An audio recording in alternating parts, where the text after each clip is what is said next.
Hi friends, இது road கடை பட்டாணி மசாலா எப்படி செய்கிறதுன்னு பார்க்கலாமா? இதுக்கு நான் வந்து மஞ்சள் கலரில் இருக்க பட்டாணி வந்து ஒரு ஓவர் நைட் சோக் பண்ணி வச்சுருக்கேன். ஒரு 1/4 கிலோ எடுத்திருக்கேன். இதை வந்து நல்லா குக்கரில் வந்து வேக வச்சுக்கோங்க. ஒரு 6-7 விசில் விட்டுக்கோங்க. இப்போ வந்து ஒரு பாத்திரத்தில் எண்ணெய் சேர்த்து கொஞ்சம் சோம்பு 2 பெரிய வெங்காயம் சேர்த்து வதக்கிக்கோங்க. நல்லா வதங்கினதும் ஒரு மிக்சர் ஜாரில் 2 தக்காளி, பச்சை மிளகாய், வேணும்னா மல்லி இலை, புதினா தழை சேர்த்துக்கோங்க. அதையும் நல்லா அரைச்சி இதோட சேர்த்துக்கோங்க. அது நல்லா வதங்கினதும் மசாலா பொருட்கள் வந்து 1 டேபிள் ஸ்பூன் சாம்பார் பொடி, கொஞ்சமாக கரம் மசாலா, கொஞ்சம் மல்லித்தூள் சேர்த்து நல்லா வதக்கி விட்டுக்கோங்க.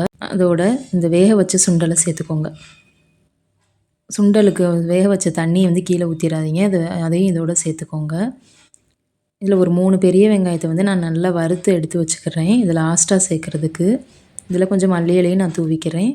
இப்போ நான் வந்து ஒரு 4 முட்டை வந்து வேக வச்சுருந்தேன். அதை ஸ்லைஸாக கட் பண்ணி இந்த மசாலாவோட சேர்த்துக்கிறேன். மசாலா நல்லா எண்ணெய் பிரிஞ்சு வந்துருச்சு. நல்லா குக் ஆயிருச்சு. லைட்டாக பிரட்டி விட்டுட்டு ஆஃப் பண்ணிடுங்க ஸ்டவ்வை. இப்போ வந்து ஒரு பவுலில் சர்வ் பண்ணிக்கோங்க. கடைசியாக சர்வ் பண்ணும்போது ஃப்ரைட் ஆனியனை சேர்த்துக்கோங்க. சூப்பராக இருக்கும் இந்த மசாலா. கண்டிப்பாக நீங்கள் ட்ரை பண்ணி பாருங்கள். ஈவினிங் ஸ்நாக்காக கொடுக்கலாம்.